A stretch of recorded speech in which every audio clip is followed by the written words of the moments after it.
Lo dijo él. A primera hora. Hola, buenos días a todas y todos. Bienvenidos a Tostando Granizo. Les saluda Jimena Ron. Y María Dolores Niño. Anabel Guerrero, muy buenos días. Seguimos en Tostando la Consulta Popular, desmenuzando cada una de las preguntas que se nos van a hacer el 16 de noviembre para poder identificar estos grises y claros, ¿no? Estas sombras y estas luces de la consulta popular, desmenuzar cada una de las ideas.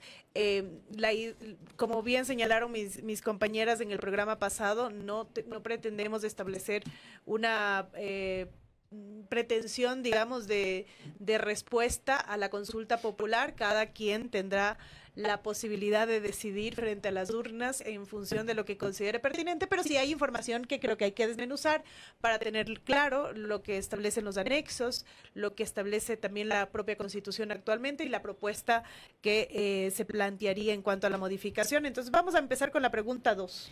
Listo, sí, bueno, tal como lo ha dicho Jime, digamos, estas preguntas 2 y 3 o B y C, tienen que ver directamente con cómo se organiza y cómo se financia la política en el país, y vamos a comenzar a darle lectura. Cabe destacar que venimos de un feriado muy largo, hay muy poco tiempo para el tema de, digamos, ponernos en sintonía con lo que dicen estas preguntas. Entonces, por ello creo que lo importante de que estos espacios permitan precisamente llegar a la ciudadanía con información. Entonces, la pregunta B o 2 de la consulta popular, del referéndum y consulta popular, dice: ¿Está usted de acuerdo con que se elimine la obligación del Estado de asignar recursos del presupuesto general del Estado a las organizaciones políticas, reformando parcialmente la Constitución de conformidad con el anexo de la pregunta? En esto, solo antes de dar paso a mis compañeras, quiero solo señalar algo.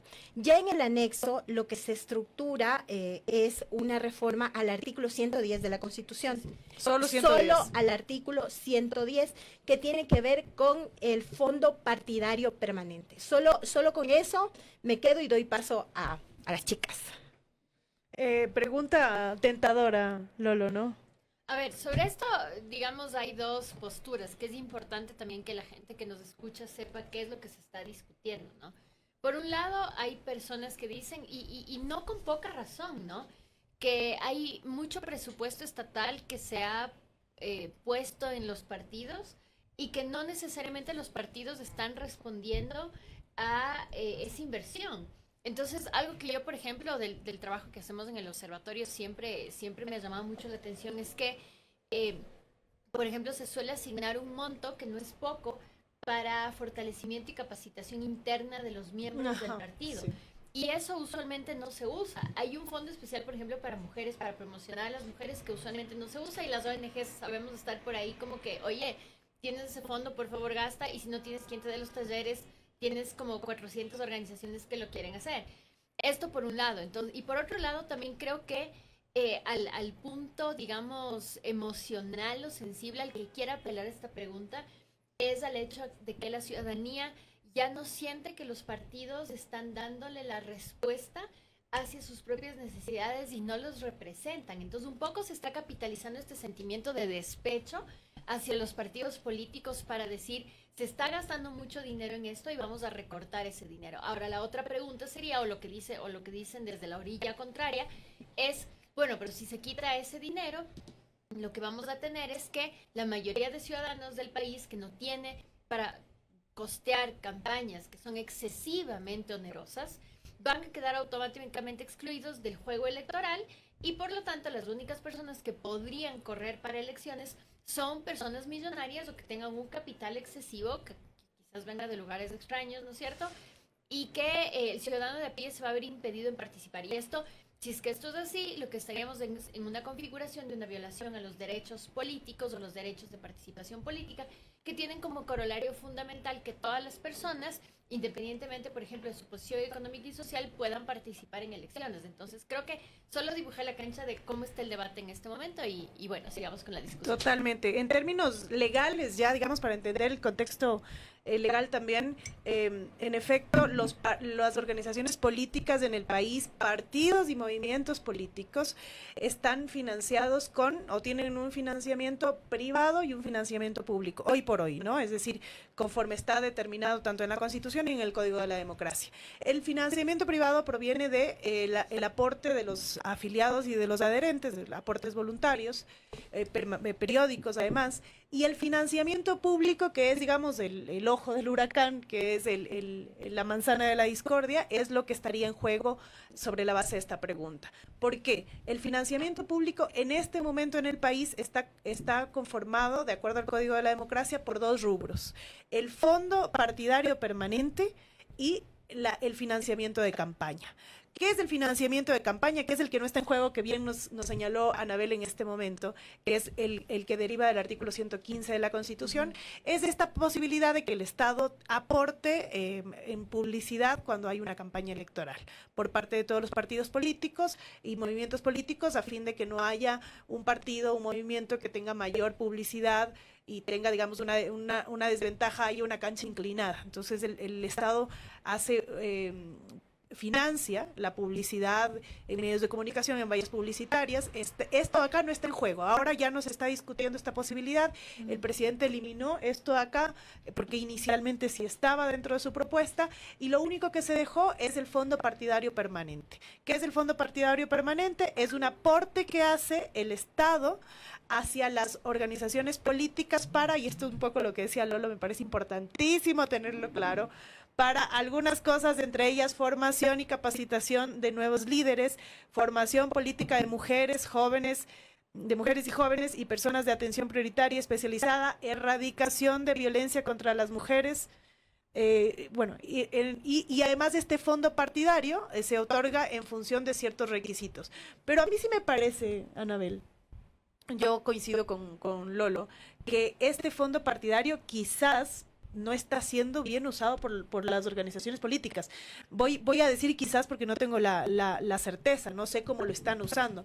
Eso sí creo que debería ser incluso súper transparente, a ver si realmente están usando este fondo para estos objetivos, porque en el fondo sí hay una desconfianza de las organizaciones políticas. Sí, bueno, yo coincido en muchos temas con ustedes y definitivamente creo que a nivel, además, valdría la pena señalar, a nivel comparado, a nivel mundial, a nivel global, la mayoría de las democracias cuentan con financiamiento estatal para los partidos políticos, porque eso impide, digamos, un efecto de conflicto de intereses, en donde estos recursos, tal como lo ha dicho Lolo, que pueden provenir del ámbito privado, del ámbito de sectores con mucho poder económico o incluso de economías ilícitas, ¿por qué no decirlo? Es complejo, pero hay que decirlo también.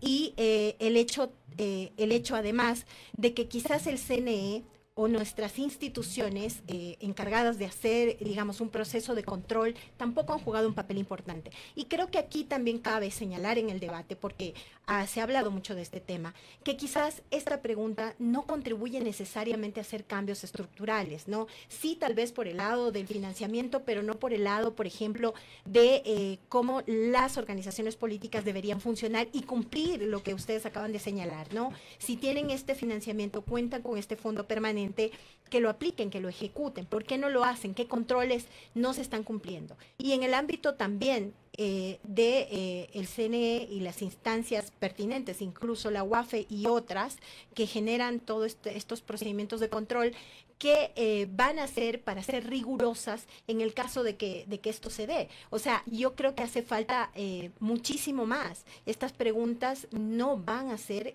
realmente cambios profundos ni a mejorar precisamente estas condiciones. Por ejemplo, si no me equivoco, en el país creo que hay 262 organizaciones políticas.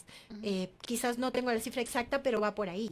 Entonces, ¿qué pasa con estas organizaciones? ¿Qué pasa con la militancia? ¿Qué pasa con las primarias? Todo esto realmente es lo que permitiría llegar a hacer cambios y mejorar estas condiciones en donde los partidos políticos cumplan un papel fundamental para la democracia. Y otra cosa importante, chicas, que hay que tener en cuenta es que este fondo partidario que se asigna tiene algunos requisitos. Sí, O sea, y son yo creo que rigurosos, esto, ¿no? yo creo que esto no se ha explicado suficiente y me da la impresión de que la mayoría de personas cree que uno se funda un partido político aquí entre las tres Y le ya dan nos plata. empiezan a dar plata, pero Así es. por grifo, y no es así. En realidad los requisitos son, a mi criterio, rigurosos. Por ejemplo, Que quizás se los podría incluso hacer más fuertes, a eso ¿no? justo iba, Ajá. pero ¿qué se necesita ahora para que tú recibas como partido este fondo? Al menos 5% de los votos válidos en 2 elecciones pluripersonales consecutivas a escala nacional. Es decir, haber ganado 2 elecciones consecutivas a nivel nacional. Al menos 3 representantes en la Asamblea Nacional. Piensen ustedes cómo está configurada la Asamblea Nacional y versus cuántos partidos hay, cuántos partidos estarían condicionados a no recibir por no cumplir con esta condición. Tener 8% de alcaldías, nuevamente les invito, cuántas mismo están recibiendo el fondo considerando estos requisitos, o por lo menos dice un concejal en cada uno al menos de 10% de cantones del país. Entonces, yo creo que estamos en la misma línea en el sentido de que creo que era urgente reformar el código de la democracia y sobre todo reformar el sistema de partidos y cómo los partidos se están financiando, porque finalmente de ese financiamiento de partidos depende la posibilidad de que los ciudadanos puedan participar políticamente a través de estas avenidas. Quizás lo que teníamos que haber pensado es mayores requisitos para convertirse en partido. Correcto. Quizás teníamos que haber analizado la forma en que los partidos, que a mí esto me parece súper importante y nosotros desde ODJ lo venimos diciendo hace mucho tiempo, se tiene que asegurar mecanismos donde quienes integran los partidos, quienes son estas bases, que son los que salen a la calle con las banderas, los que están ahí apoyando al candidato, tengan una posibilidad de hacer una carrera política dentro de esos partidos y llegar. Que existan mecanismos verdaderos de formación política, porque no sirve de nada, y en esto yo sí creo que hay una suerte de desperdicio.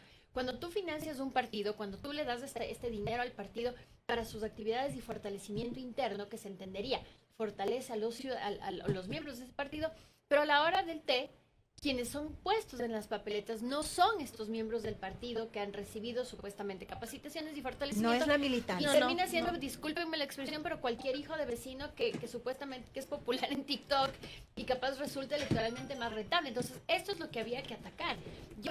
Y la otra cosa no es que se va a quitar los fondos para la campaña, que creo que no lo estamos diciendo suficientemente Que es justo bien. lo que decíamos, el tema del financiamiento de campaña y el artículo No 115 se va a no es tocar ese ese juego. financiamiento de campaña. Y esto va para los dos lados, para la gente que teme y la gente que está capitalizando ese desconocimiento para decir no se va a poder hacer campaña. Esto no es cierto. Lo que sí es que va a haber un debilitamiento económico de los partidos, que eso puede incidir en la participación política, pero también tomando en cuenta que no todos los partidos reciben este financiamiento por las razones que Que hemos de dicho. hecho, de lo que escuchamos en la entrevista que tuvo Fabricio hace un momento, solo 8 partidos y organizaciones políticas reciben en el país este financiamiento. Vamos a la siguiente pregunta. Porque si Listo, no, siguiente pregunta. nos vamos a quedar Pregunta 3 o pregunta A, B, C o Sí. pregunta C. ¿Está usted de acuerdo con reducir el número de asambleístas y que se los elija de acuerdo con los siguientes criterios? 10 asambleístas nacionales, un asambleísta elegido por cada provincia y un asambleísta provincial adicional por cada 400,000 habitantes,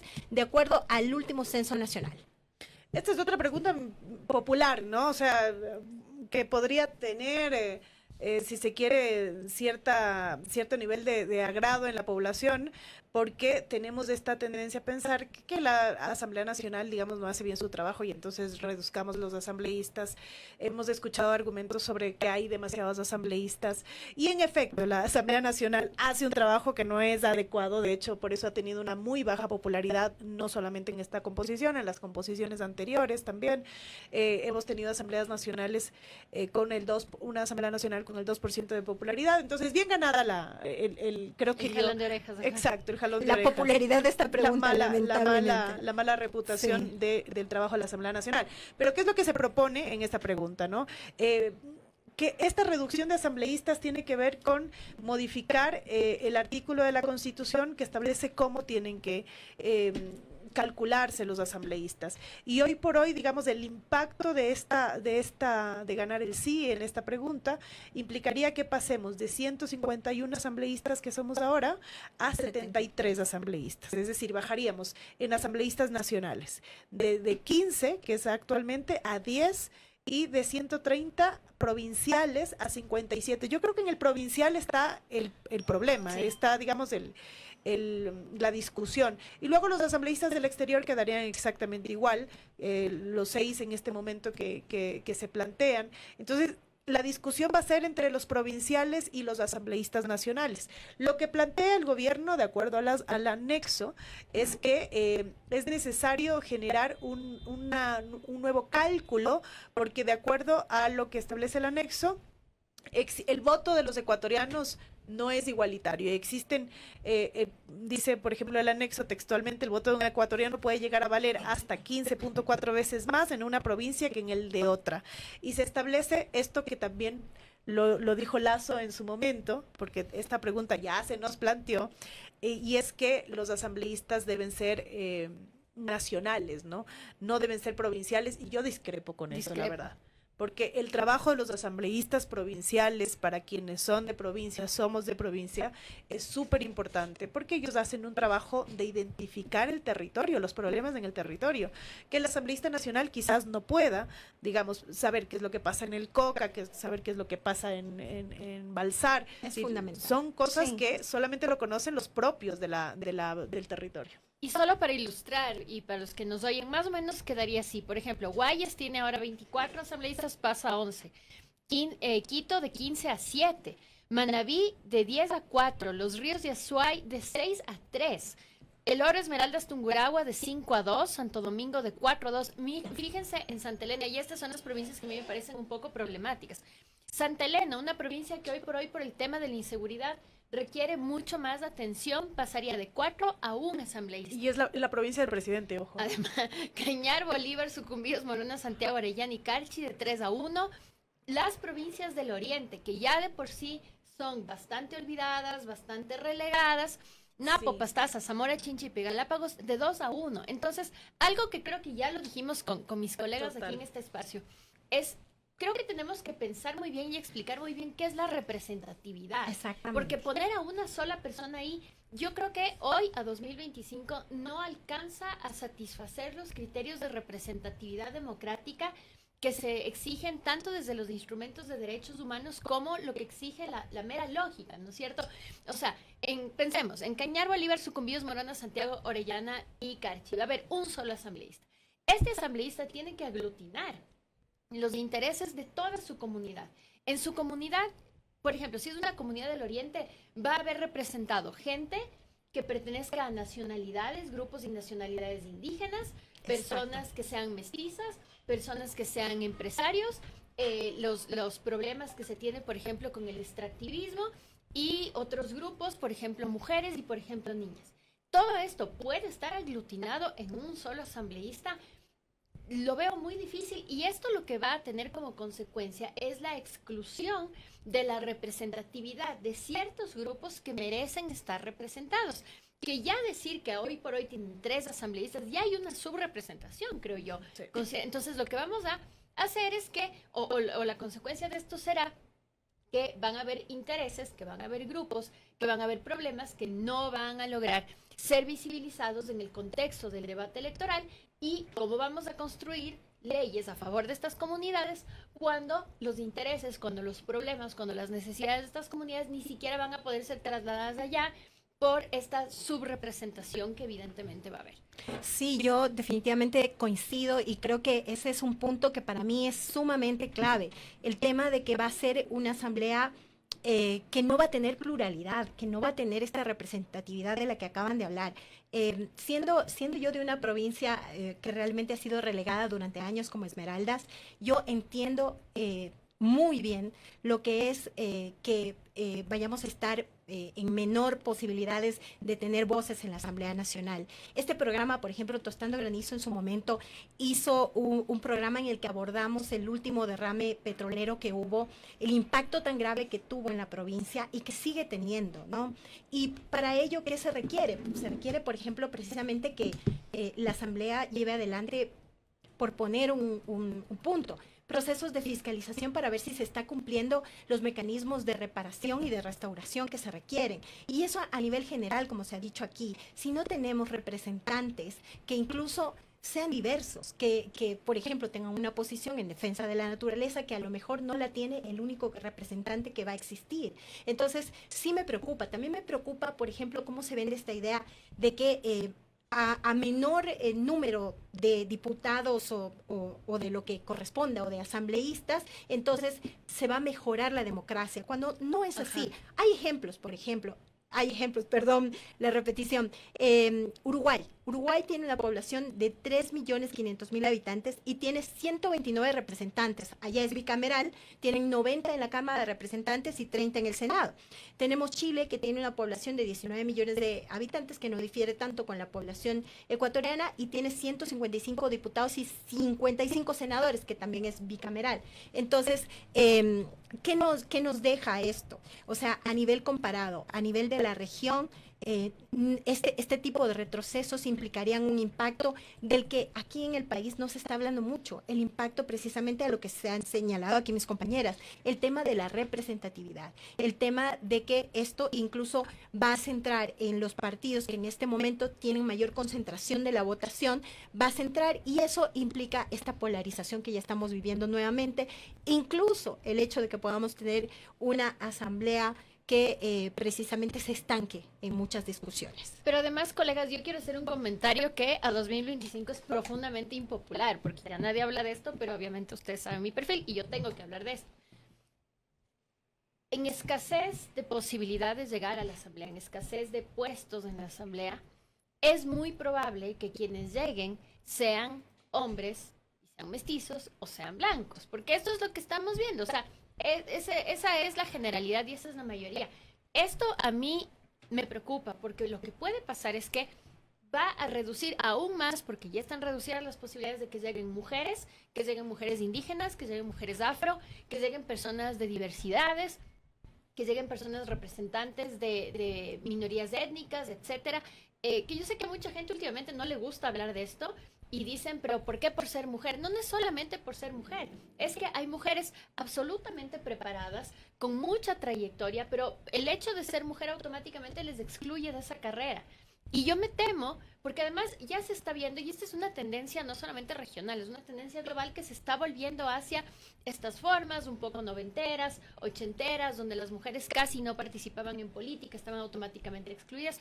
Y un poco, si ustedes ven las configuraciones en los partidos, incluso en los espacios de entrevistas aquí en Ecuador, en los espacios de opinión, se ha reducido mucho la participación de las mujeres. Vayan ustedes y hagan un barrido. Es retroceder en el fondo, ¿no? Es retroceder. Estamos frente a un retroceso de la participación política de las mujeres. Esto hay que decirlo, y si yo quiero no me decir, disculpo un montón. Tranquila, yo quiero decir una cosa importante porque creo que también está en el imaginario colectivo esta idea de que la pregunta podría derivar en un ahorro al presupuesto general del Estado, ¿no? Clave. Y creo que solamente para aclarar esto acá, de acuerdo a la proforma presupuestaria del año 2023, la función legislativa gastó 33 millones aproximadamente, ¿no? 33 millones de dólares del presupuesto general del Estado.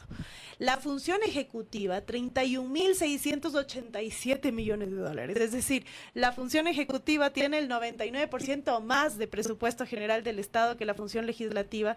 Y luego el resto de funciones del Estado tienen un gasto superior a la función legislativa, la función judicial, la función de hasta la misma función de transparencia y la función electoral, que son dos funciones pequeñas, si se quiere, digamos, por lo menos o nuevas en el histórico del país, gastan mucho más en el presupuesto general del Estado que la función legislativa. Es decir, ahorro no es, por si acaso, ¿no? O no va por ese lado. Yo creo que para cerrar ya este tema, creo que importante señalar que sí que necesitamos de una mejora en la calidad de la Asamblea Nacional, sin duda alguna, pero la reducción de los asambleístas no nos garantiza esa mejora, porque nuevamente, como en la pregunta anterior, hacen falta más aspectos que puedan apuntalar los cambios profundos que decía Anabel, mejoras, por ejemplo, en procesos de formación de los asambleístas, esta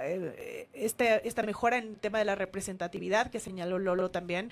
Es decir, existen muchos otros caminos para mejorar el trabajo de la Asamblea Nacional que ni siquiera se están explorando. Sí. O sea, a ver, yo creo que la idea de este espacio es como darles a ustedes que nos escuchan hoy herramientas para decidir bien. Esta pregunta se plantea con la finalidad o digamos con la lógica de a menos asambleístas, mejor calidad legislativa. Y no es cierto. Y sobre esto hay que decir simplemente, además de todo lo que hemos dicho el día de hoy, que no hay evidencia empírica, científica ni histórica de que la reducción del número de asambleístas mejora la calidad del debate democrático o del trabajo legislativo. Entonces, si esa es su razón, reconsidere su voto o piense bien su voto, porque quizás vamos a salir, es que me estresa porque yo creo vamos que a salir, el voto vamos de los a salir decepcionados. el voto de las provincias, el voto de las provincias puede ser importante, ¿no? Sí, afecta a la igualdad de la participación definitivamente. Afecta, definitivamente, y da la pauta o da la posibilidad de que se filtren intereses privados o de cualquier tipo de economías y de grupos de poder en precisamente quienes lleguen a estos espacios de poder y de representatividad y tengan quizás la posibilidad de exigir que se tomen ciertas posiciones en favor precisamente de estos grupos que han dado un aporte significativo. Esto en el caso de la pregunta en donde no habría el fondo permanente. Insistimos, solo se eliminaría el fondo permanente para las organizaciones políticas. Bueno, ahora sí ya nos vamos. El siguiente programa yo creo que va a ser... Prepárense Va a estar para el siguiente candela, programa porque vamos a hablar de la Asamblea pregunta 4, Constituyente. que es así como el Halloween. En Halloween me quería disfrazar de pregunta 4 y hacer el terror de los constitucionalistas. Los esperamos el miércoles siguiente. Les mandamos un abrazo. Se despide de ustedes, Jimena Ron. Y María Dolores Miño. Anabel Guerrero, gracias. Primera plana. Todas las noticias, todas las voces.